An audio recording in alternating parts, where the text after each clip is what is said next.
মেদিনীপুর পুরসভার সহযোগিতায় এবং 21 নম্বর ওয়ার্ড কাউন্সিলর মোহাম্মদ সাইফুলের উদ্যোগে সোমবার বাংলার উপকার ডক্টর বিধানচন্দ্র রায়ের জন্ম ও মৃত্যু দিবসকে সামনে রেখে চিকিৎসক দিবস উপলক্ষে ওয়ার্ডের একটি লজে রক্তদান শিবির ও চিকিৎসক সংবর্ধনার আয়োজন করা হয়।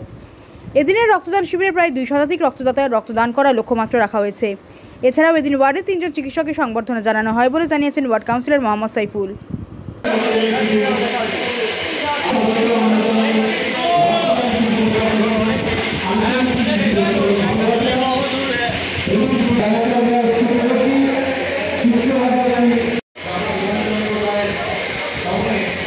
প্রতি বছরের ন্যায় এবছরও 1 জুলাই ডক্টর বিধানচন্দ্র রায়ের জন্ম ও মৃত্যুদিন উপলক্ষে আমরা চিকিৎসকদের সংবর্ধনা এবং রক্তদান শিবিরের আয়োজন করে থাকি।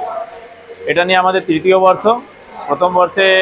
প্রথম দুটো বর্ষে 2 শতাধিক রক্তদাতা হয়েছিল। এবারও সেই টার্গেট নিয়ে আমরা এগোচ্ছি। মুমূর্ষু রোগীদের পাশে থাকার জন্য এই গ্রীষ্মকালীন রক্তদান শিবির আমরা আয়োজন করে থাকি। এবছরও সেই আয়োজন করা হয়েছে।